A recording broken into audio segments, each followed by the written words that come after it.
Here is wisdom.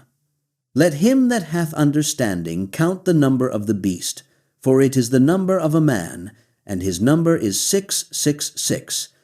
Revelation 13:18. Few numbers in history have inspired more fear, speculation, and wild conspiracy theories than this one. 666, the mark of the beast. For centuries, people have scanned barcodes, credit cards, and microchips, convinced they found it. They've pointed fingers at emperors, popes, and politicians, certain they've identified the Antichrist. But what if the meaning of 666 was never supposed to be a mystery at all? What if the original readers of Revelation knew exactly who it pointed to? And what if understanding this number reveals something far more profound than we ever imagined? This is the story of the mark of the beast, and it's not what you think. To understand the number, we first need to understand the book. The year is approximately 95 AD. The elderly apostle John sits exiled on the island of Patmos, a rocky prison off the coast of modern-day Turkey. Rome has been systematically persecuting Christians for decades. Nero blamed them for the fire of Rome. Domitian demands worship as a god. Refuse, and you die. Accept, and you betray Christ. John's churches are suffering. They're being arrested, tortured, executed. Some are compromising, burning incense to Caesar to save their lives. Others stand firm, choosing death over denial. The faithful are asking the same question believers have asked throughout history. How long, O Lord? When will this end? Will evil win? And then, on the Lord's day, John receives a vision. Not a simple dream, but an apocalypse, a revealing. The risen Christ appears to him in terrifying glory. And what follows is the book of Revelation, a message of hope disguised as a nightmare, written in a language the persecuted church would understand, but their Roman oppressors would not. This language is called apocalyptic literature. Think of it as the ancient equivalent of political cartoons or wartime propaganda posters. It uses symbols, numbers, and imagery that insiders recognize immediately, but outsiders find confusing. Daniel used it. Ezekiel used it. John is writing in their tradition, and his audience knows the code. And nowhere is this code more controversial than in Revelation chapter 13. John describes two beasts rising to power. The first comes from the sea, a monstrous creature with 7 heads and 10 horns, crowned with blasphemous names. It's given authority by the dragon Satan himself to wage war against the saints. Everyone on earth worships this beast except those whose names are written in the Lamb's book of life. Then a second beast rises from the earth. It looks like a lamb, but speaks like a dragon. It performs great signs, even making fire come down from heaven.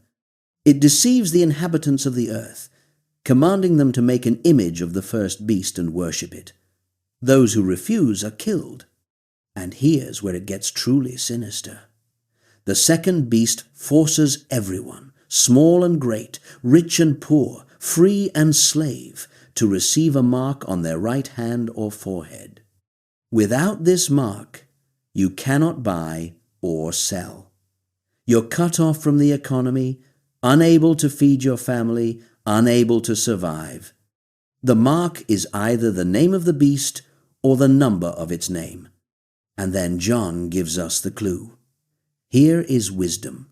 Let him who has understanding calculate the number of the beast, for it is the number of a man. His number is 666. Calculate. That word is crucial. In the original Greek, it's psephizo, which means to count or compute. John isn't being cryptic for the sake of mystery.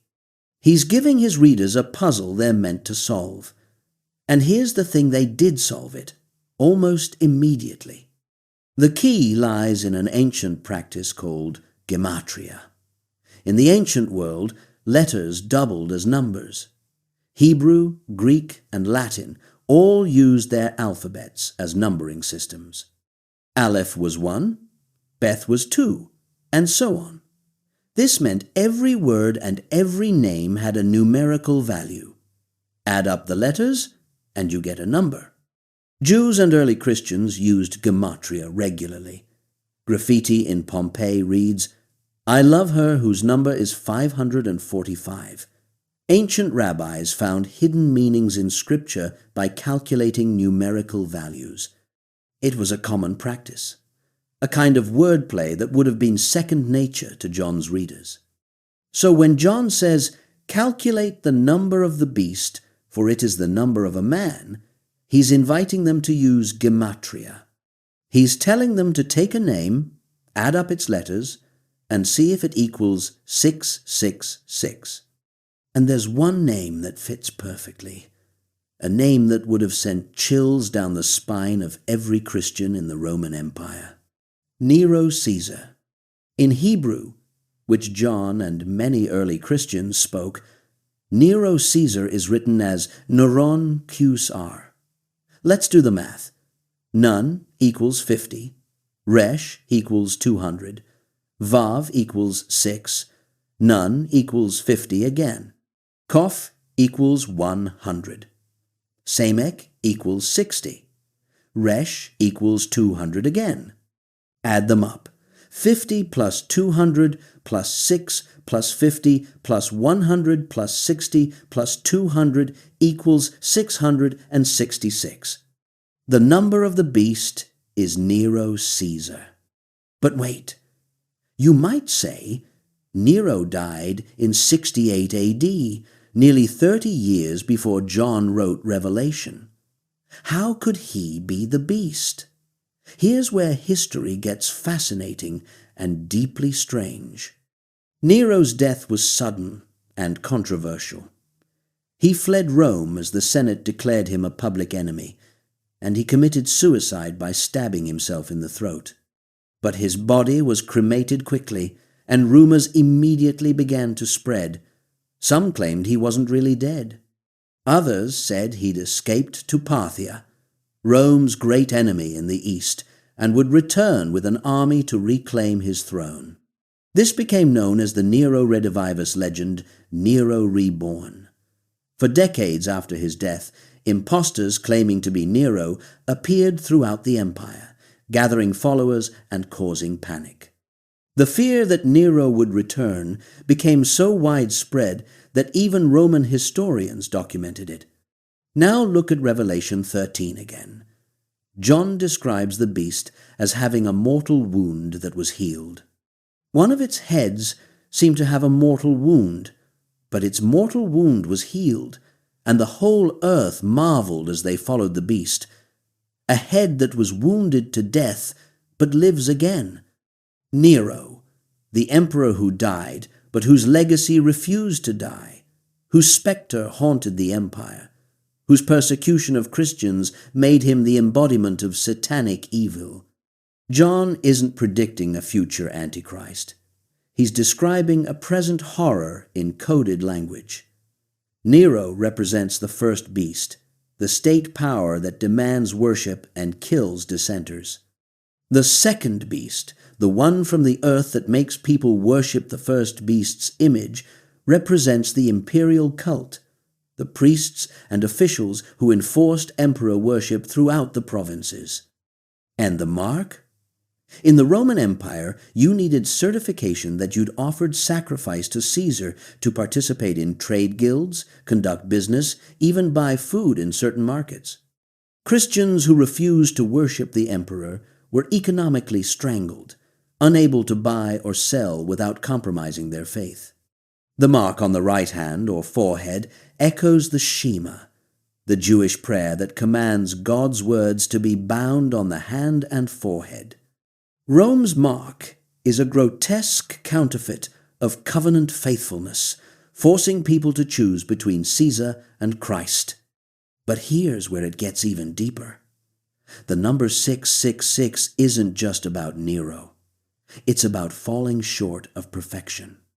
In biblical numerology, 7 represents completeness, divine perfection.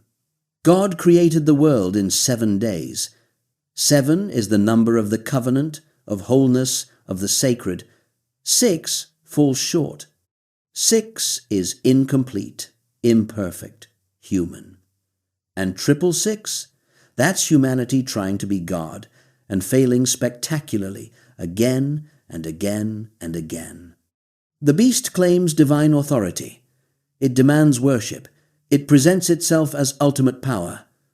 But it's just 666, a cheap imitation of the divine, destined to fail. No matter how terrifying it appears, no matter how invincible it seems, it's fundamentally flawed because it's built on lies and sustained by violence. And here's the brilliant irony John's readers would have caught immediately. In Greek, the language John wrote in, Jesus' name has a numerical value too. Iesus in Greek adds up to 888.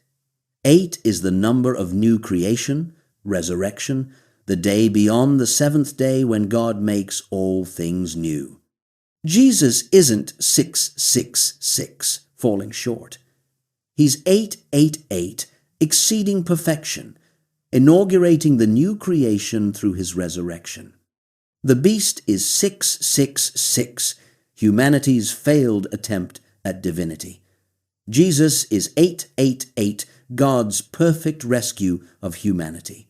The contrast couldn't be clearer. Now, you might be wondering about all those other interpretations. What about the countless people throughout history who've claimed to identify the Antichrist? What about the modern conspiracy theories about computer chips and global currencies? Here's the uncomfortable truth.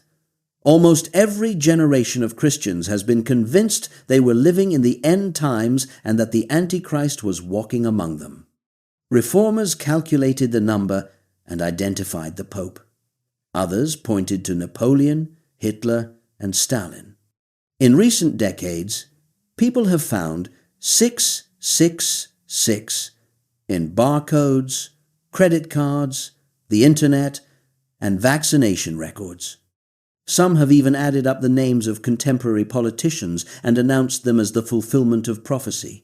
For 7 specific churches in Asia Minor that were facing persecution and needed hope, John wasn't giving them a puzzle that would remain unsolved for 2,000 years.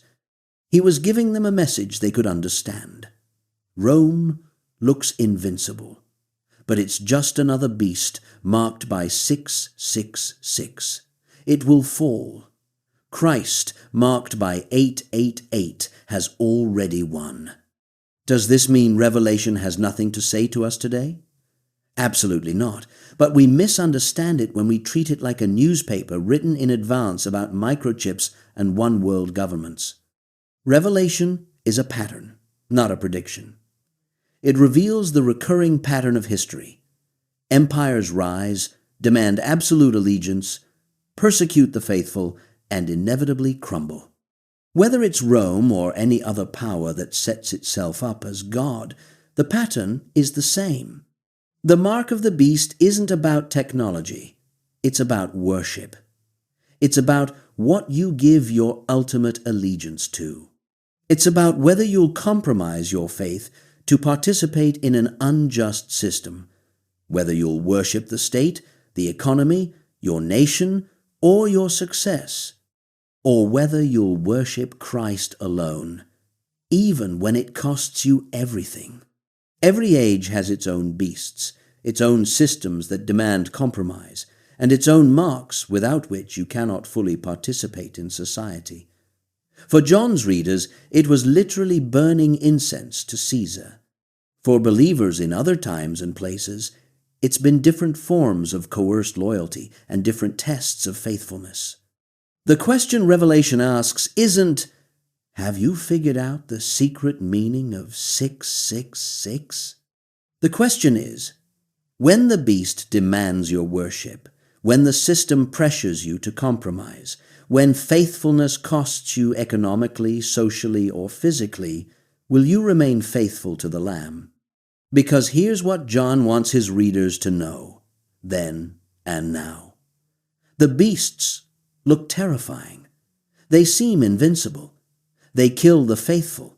They control the economy. They perform impressive signs. But they're already defeated.